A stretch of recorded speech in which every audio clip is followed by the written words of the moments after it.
Okay, continuing on with the curse of co-suretyship. Okay, next section, the Sacred Trust Fund. The first paragraph of Title 42 of United States Code Section 401, describing the Federal Old Age and Survivors Insurance Trust Fund, begins as follows, quote, A. There is hereby created on the books of the Treasury of the United States a trust fund to be known as the Federal Old Age and Survivors Insurance Trust Fund. The Federal Old Age and Survivors Insurance Trust Fund shall consist of the securities held by the Secretary of State for the Old Age Reserve Account and the amount standing to the credit of the Old Age Reserve Account on the books of the Treasury. The problem with the so-called trust fund is twofold. Number one, it is funded solely by taxes, and two, placement of appropriate tax dollars into the fund is strictly discretionary and optional. The first paragraph continues, there is hereby appropriated to the Federal Old Age and Survivors Insurance Trust Fund for the fiscal year ending in June 30th, 1941, and for every fiscal year thereafter, out of any monies in the Treasury not otherwise appropriated, amounts equivalent to 100% of Number 1, the taxes received under Subchapter A of Chapter 9 of the Internal Revenue Code of 1939, which are deposited into the Treasury by collectors of internal revenue before January 1st, 1951, and number 2,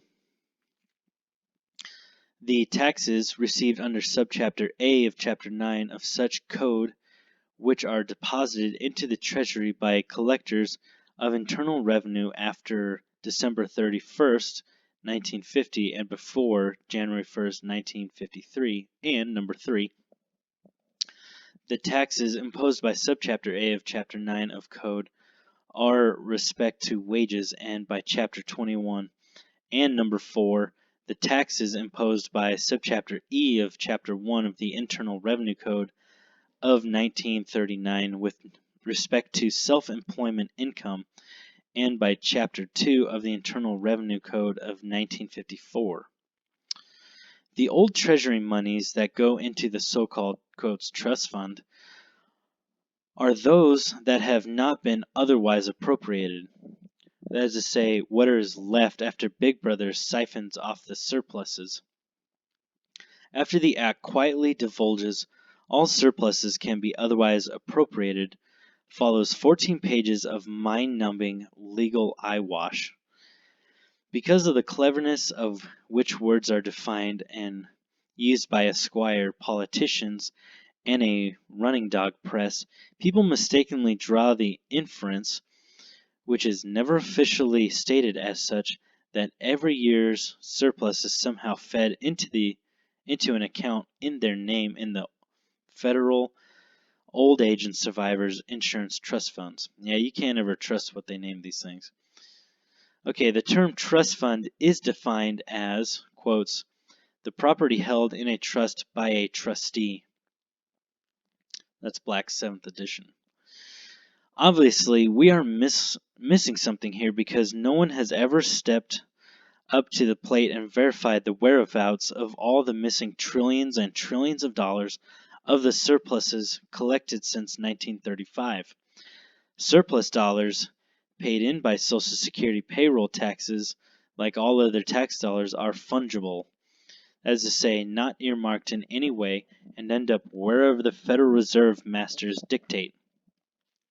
This is why Domenici can brazenly suggest allocating this year's surplus for education and defense spending.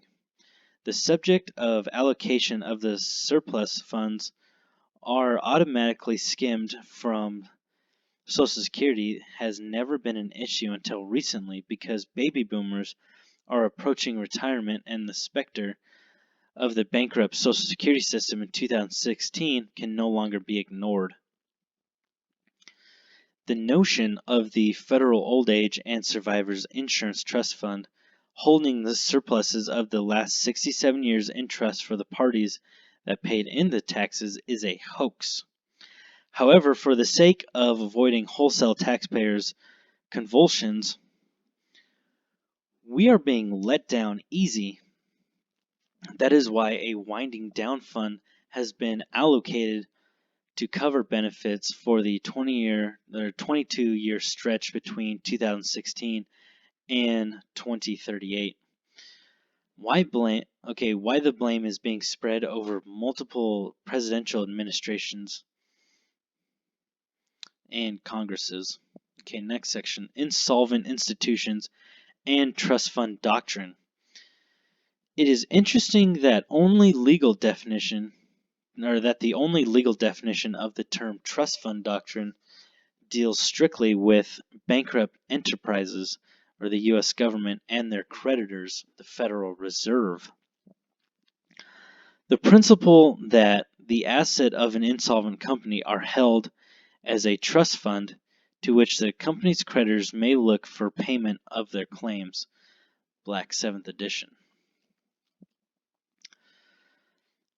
Complementing the legal concept of trust fund doctrine is Senate Document 43, 73rd Congress, First Session, March 9th through June 16, 1933, issued at the time of U.S. government declared bankruptcy, June 5th, 1933. Part quotes, the ownership of all property is in the state. Individual so-called ownership is only by virtue of government, that is to say, law amounting to mere user, and use must be in accordance with law and subordinate to the necessities of the state. Since the U.S. government is officially insolvent and bankrupt, and expropriated and nationalized all property in America in 1933, the notion of trust fund doctrine is directly applicable. Any so-called trust fund would apply to the case of the U.S. government and its creditors, the Federal Reserve. Such a trust fund could be supplemented by Social Security payroll taxes built from new investors, but would not be held in trust in their name. Social Security payroll taxes are taxes and inure for the benefit of the U.S. government, not the parties paying the taxes. Taxpayers are being coddled, nurtured, and let down gently because there are 280 million of them, and most are armed, hence the need for all of the psychiatric manufacture of mass murderers. Without exception, even was on a psychiatric judge at the time of the murders, to generate the societal climate necessary to justify the passage of gun control legislation. Okay. There are only 535 elected officials in Washington, D.C., and only about 3 million total sheriffs, police, marshals, military, and federal agents nationwide. So the cause for anxiety over the populace owning guns is easily grasped. Yep, we outnumber them by far. Newspaper articles also quietly and legally notice us that Social Security benefits do not come from the so-called trust fund, the same illusory trust fund that people have supposedly been paying into for their entire working life. Current Social Security benefits come from current collections, and it is spelled out all too clearly in this excerpt from a June 15, 2001 LA Times article entitled Social Security Get Tough. Social Security is, quote, Social Security is a pay-as-you-go program. Today's payroll taxes fund benefits for today's retirees. That is to say, retirees are cannibalizing the taxes that current wage earners mistakenly believe are going into the trust fund in said current wage earner's name. Each surplus is otherwise appropriated before it can make it into the trust fund. as long as more dollars are collected in Social Security payroll tax than are paid out in the Social Security. The moment that retirees require one more dollar in benefits than dollars collected from current wage earners in payroll taxes of 2016, the operation is insolvent and the so-called surplus ruse is blown and can never be used again.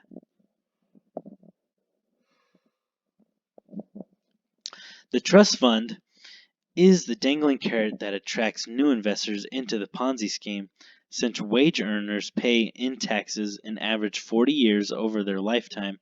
It is mathematically impossible that anyone's trust fund account could ever be exhausted before reaching a retirement age if the funds are allowed to accumulate in his or her name. But that is exactly the case for every single taxpayer born after 1970, as shown below.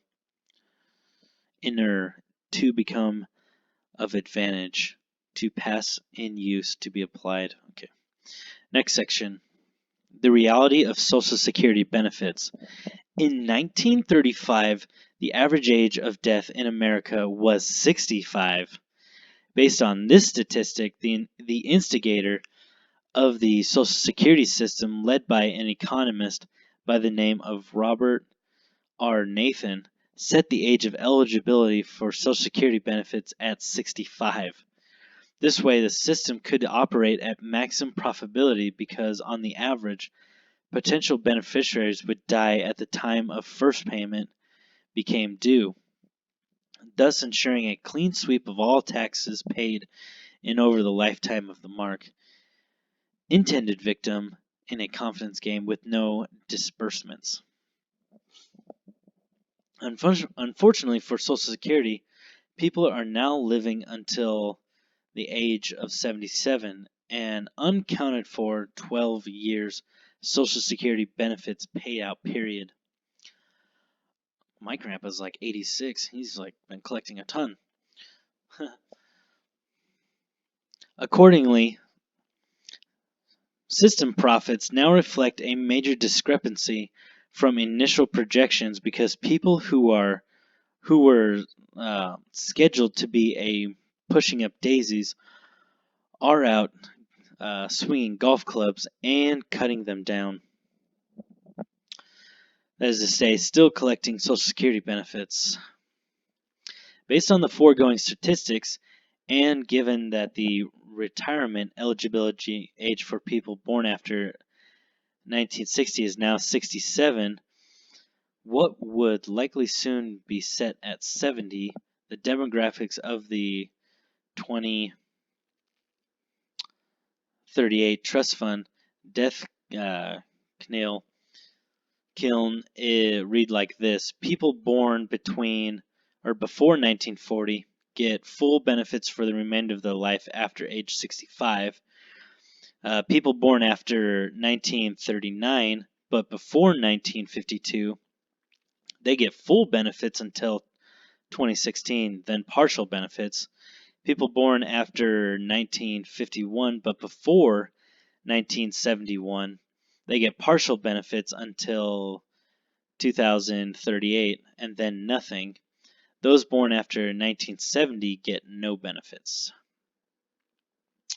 Quoting from Black's 7th edition of Ponzi Scheme, money from the new investors born after, that is to say, born after 1970, is used directly to repay old investors. For example, people born after 1971 as applied to Social Security, usually without any operation or revenue producing activity other than the continual raising of new funds or collection of Social Security payroll taxes. How can Social Security be anything other than a Ponzi scheme? There has been a surplus in Social Security every year for the last 67 years because more dollars were collected in taxes than were paid out in benefit during single accounting period. Unfortunately, rather than being held in trust in the name of Social Security payroll taxpayers, each year's surplus has been quietly routed elsewhere by the unregistered foreign agents at IRS. The reason there is so much talk about privatizing Social Security today and letting people invest a portion of their payroll taxes in the stock market where people can be legally swindled is because their absolute certainty that Social Security payroll taxpayers born after 1970 have no hope of any return of their taxes upon reaching retirement age. Once the retiree population, that is to say the baby boomers, overwhelms then active wage earners in 2016, your public servants in Washington, D.C. will need a new propaganda campaign, if not sooner. Talking head media savants, professionals at gushing crocodile tears on cue, as they inject the lethal message of the chosen masters into the mainstream America, should have no trouble in concocting a new half-truth. Here we go, next section.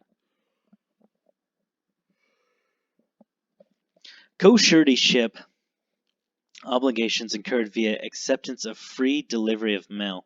Okay, so we covered Social Security and why you're the co-suretyship. Now we're going to talk about the free delivery of mail. Interesting. Until 1863, there was virtually no delivery of mail in America, although city delivery was authorized as early as 1794. Comparatively little of it was done. At the time, all postage was so high that the additional fee for home delivery made the service undesirable.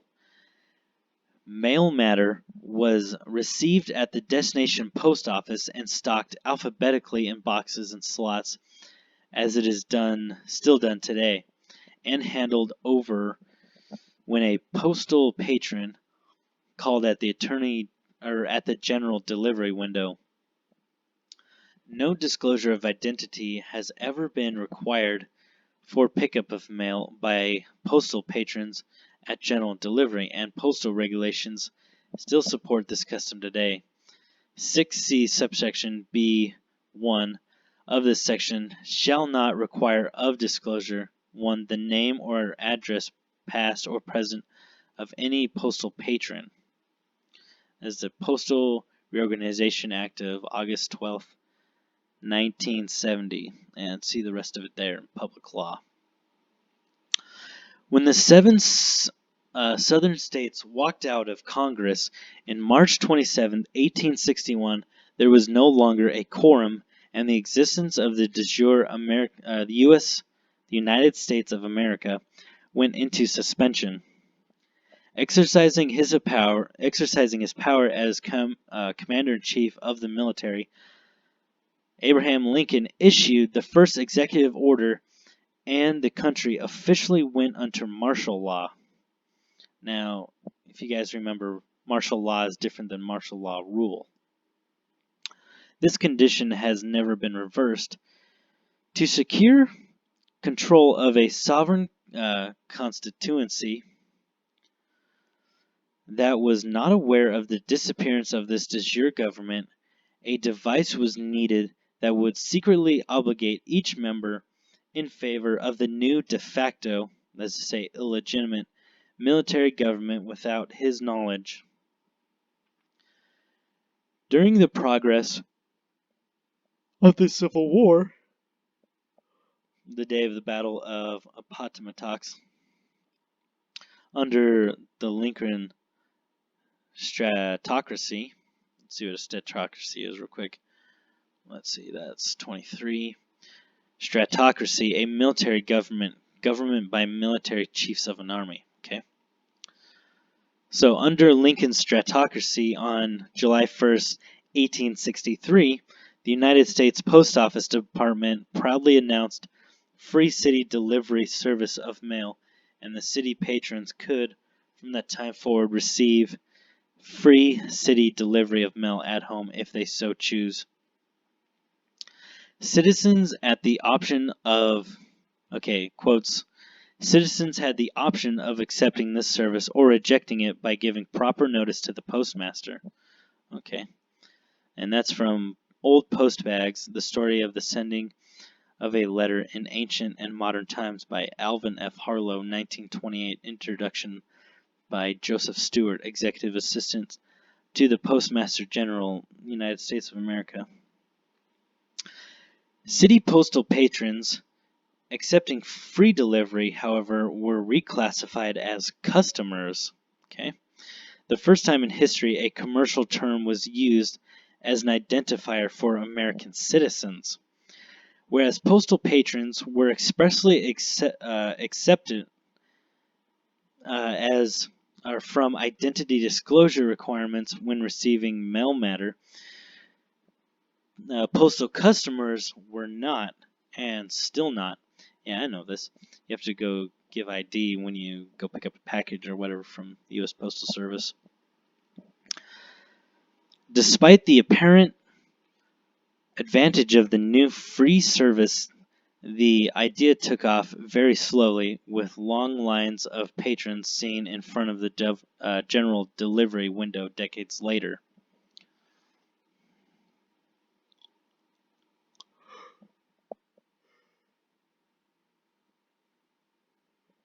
All right, quote, "The general delivery clerk has to deal with the family that will never allow its mail to be delivered by carrier, and with the man who brings his family with him to the post office 2 or 3 times a day and inquires for the mail for each one, of which, of course, there isn't any.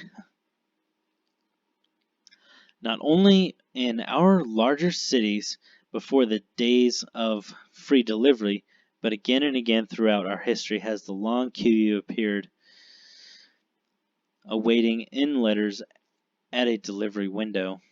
Old Postmaster Bags. Here we go. Private citation of free delivery of mail. Here we go, this section.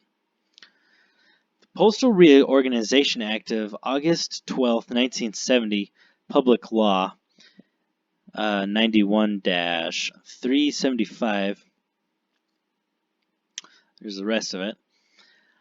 Abolished the United States Post Office Department and transferred all personnel into the private United States Postal Service, USPS, which was reorganized a year later, whereas the former Post Office Department was an executive department of government. The Postal Service is a semi-autonomous operation independent of Congress, operating under the executive branch. The United States Postal Service, the world's biggest employer, is a private corporation. The new postal rates go into effect this Sunday. LA Times, January 17th, 1999. Okay, so there's the United States Post Office, and then there's the private United States Postal Service, USPS. The Postal Service handles roughly 500 million pieces of mail every day, delivering bills from IRS debt collectors and slave-of-state corporations, and payment of credit-starved customers, all for the free. Without this facility, the wheels of commerce would turn much slower, as much as 95% slower, with far less tax generated and collected and far fewer defaults and foreclosures, thereby defeating the purpose of the credit-based economy foisted upon us by the chosen masters. The United States Postal Service, like Postal Office Department before it, bears no obligation for delivery of mail, a free service since 1863 and still openly advertised as such. Operation of the general delivery window is a common law right, delivery of mail into P.O. boxes and mailboxes. Operation of the general delivery window is a common law right. Interesting, okay. Delivery of mail into P.O. boxes and mailboxes constitutes free delivery and is a USPS function.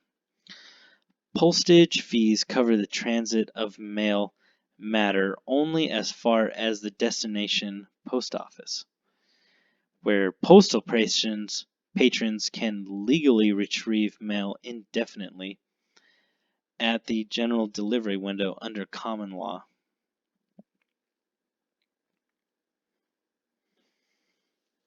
Let's read this real quick. Historical note.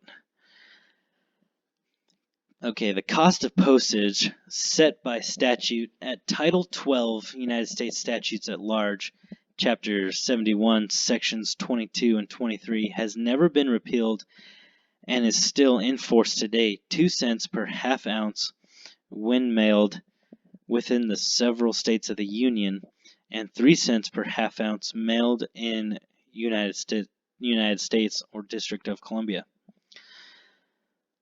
The private policy of a profit-making corporation, United States Postal Service, can never supersede a U.S. government statute. The key is that the current U.S. government is de facto, not de jure. And we no longer enjoy organic law, but private copyrighted law, policy of British corporations under the control of the owners of the Federal Reserve. The reason postage prices continue to go up in twofold. Number one, to keep up with inflation, that is built-in feature of credit money system, and number two, to ensure that the salaries of the 240,000 letter carriers that deliver the mail for free meet or exceed the current rate of inflation, also known as cost of living index. Okay. See what else we got going on here. Okay. Postage fees cover the transit of mail matter only as far as the destination post office, where postal patrons can legally retrieve mail indefinitely at the general delivery window under common law. Quote, applicants may receive indefinite general delivery service as provided in Domestic Mail Manual, DMM D930. See also Postal Bulletin, 1994, page 7. Note, the 30-day limit in the DMM refers to how long mail is usually held in the delivery window section, not to how long a person can receive general delivery service. Operations support. Postal Bulletin is another one. Quote, the use of general delivery should be discouraged if it is possible to receive mail otherwise, but if a patron insists on receiving her mail through the general delivery, the request must be complied with. Postal laws and regulations. Intent behind, quotes, free mail delivery of mail. As proclaimed by Congressman Clyde Kelly, Post Office and Post Roads Committee member in United States Postal Policy, discussing the subject of the Great Postal Highway, that is to say, post delivery of mail. Every American is the beneficiary of this postal highway and of those leaders who insisted upon its being built on the service foundation. Its very existence is proof that the true objective of the post office is service, not money-making. Okay, there was never any other motive than the public welfare behind the establishment of the rural free delivery service. The one test in changes in route must be, subquote, will the service be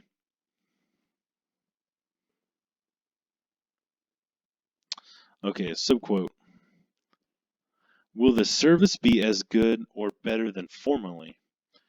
The test of self-support should not determine the future of this facility, which brings benefit to every citizen of the United States, where he lives in the city or country, underlined and bold to emphasize added, which brings benefit to every citizen of the United States. Interesting. So it looks like the post office is of the United States and not the sovereign separate states of United States of America. The more accurate version of the first sentence above, these leaders who insisted upon its being built on the free service foundation. The cost of the postal highway was a loss leader for Lincoln, a giveaway that secured an infinitely greater bounty, unwitting sureties for co-debtor, that is the trade name citizens of the United States, because sovereign Americans also benefit from mail that is delivered free of charge in the all-cap letters trade name of their citizen of the United States strawman, and the sovereign Americans are doubly hooked in. Sovereign Americans are doubly hooked in. Military aspects of the postal system, the USPS, as a semi-autonomous operation free of congressional oversight with a stated mission, military objective, under the President as Commander-in-Chief of the current military regiment, is a de facto military unit. Throughout history, the postage system has performed numerous military and quasi-military functions. Okay, let's look at this one. The Constitution of the United States of America is not merely a league of sovereign states for the common defense against external and internal violence, but a supreme federal government for compositive state, acting not only upon the sovereign members of the Union, but directly upon all its citizens in their individual and corporate capacities. Okay. Elements of International Law, section 52, page 57. Okay. Here we go. Quotes, during World War I, the post office was called upon to perform a bewildering number of non-postal functions. The post office established the sold Liberty bonds and war savings certificates. Post offices registered enemy aliens. They handled without charge millions of tons of government mail, such as draft questionnaires and appeals for food conservation. The money order system, authorized by the Act of May 17, 1864, was a wartime measure that achieved permanent acceptance. That's from the Post Office Department by Gerald Cullinan.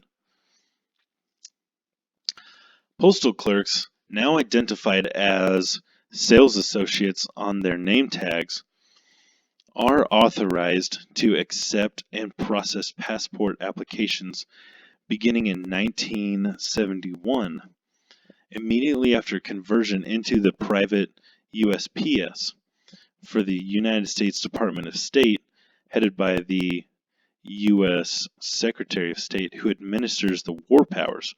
Passport is defined as a license issued during the progress of a war, authorizing a person to remove himself or his effects from the territory of one of the belligerent nations to another country, or to travel from country to country without arrest or detention on account of the war. That's Black's Law's first edition.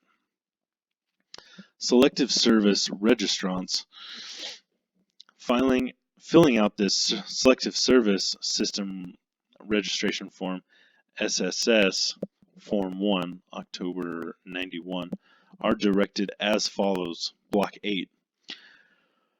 When you have completed your form to this point, recheck it and take it to the postal clerk for verification. Then sign and date in the presence of a postal clerk. In 1931, when Congressman Clyde Kelly introduced the United States postal policy, referenced above, the Army and Navy, Marine Corps is a branch of the Navy, comprised the totality of the armed forces of the country. Despite the enormity of this fact, Kelly, in describing the value of the postal highway, proclaimed, quotes, "It is the highway of service designed by a democracy with faith for a social institution of vital importance in a people's nation. It is more essential for the protection of the nation than the army or the navy. It is the democratic instrument of a democracy." Okay. By virtue of the postal highway, all American citizens, a much greater number than the total enlistment of the Army and Navy, became accountable and responsible for the United States Incorporated. Indeed, once one accepts free delivery of mail intended for his citizen of the United States strawman, he or she incurs an obligation for military service as co-beneficiary surety for the person whose trade name appears on the draft notice. Interesting.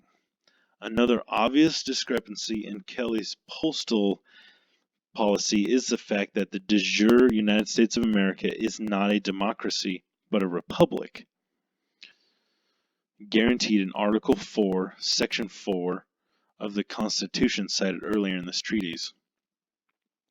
Congressman Kelly is not talking about the defunct republic.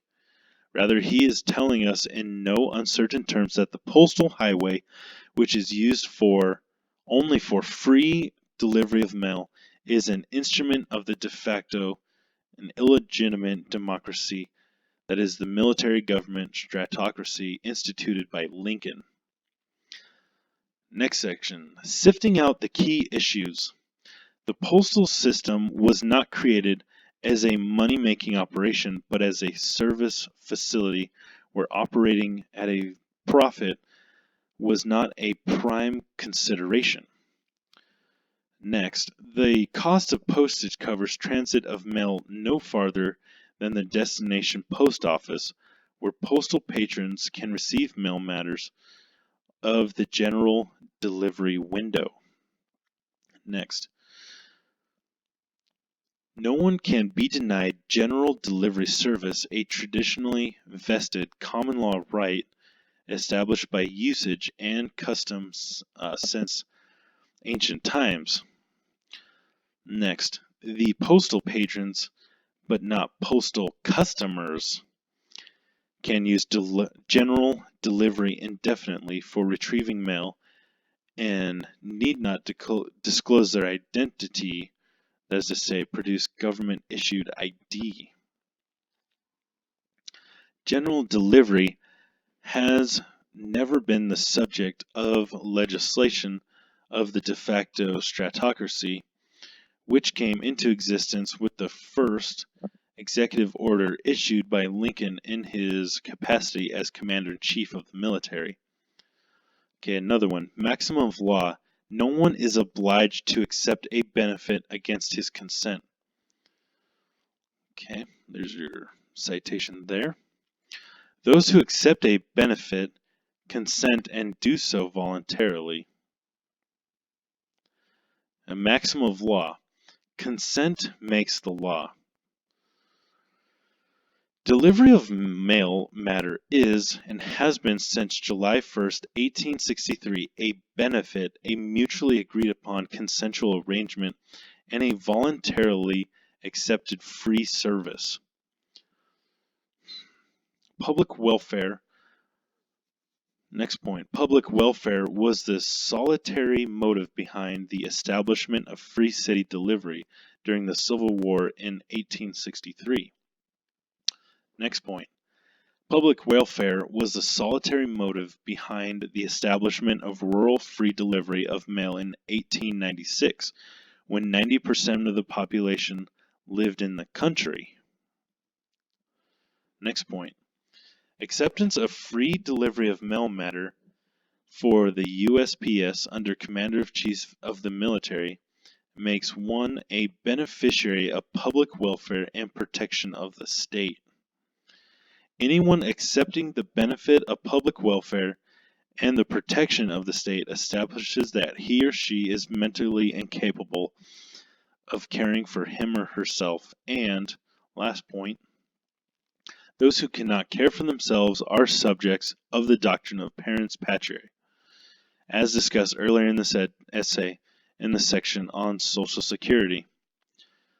Okay. People who are dragged into this contract through the back door, where the promise is extracted, as explained in 13 Corpus Juris Secundum 311, cited in Woolham versus Sizemore. Quote, various definitions of consideration are to be found in the textbooks of judicial opinions. A sufficient one is a benefit, free delivery of mail to the party promising mail recipient, or a loss of detriment, costs, injuries, losses, or delivering mail, to whom the promise is made, government. Benefit, as those employed, means that the promisor has, in return for his promise, acquired some legal right or welfare protection of the state, to which he would not otherwise, without conceding mental incompetence upon acceptance of free delivery, have been entitled. And detriment means that the promisee government has, in return for the promise, forborne some legal right, that is to say, to charge for delivery of mail, as was done from 1794 through June 30th, 1863, which he would have otherwise been entitled to exercise. So, I guess it's just to get around the Postal Service, just use email and contract with Google or whether Hotmail or Yahoo. Alright, conclusion. As asserted by the Assistant of U.S. Attorney in the Cooper case, use of the United States Postal Service constitutes a contract of co-suretyship that renders anyone so contracting under federal jurisdiction and a subject of mandatory federal income taxation. Welcome to the club. Okay, next we're going to talk about co-suretyship through licensing. All right, see you next time.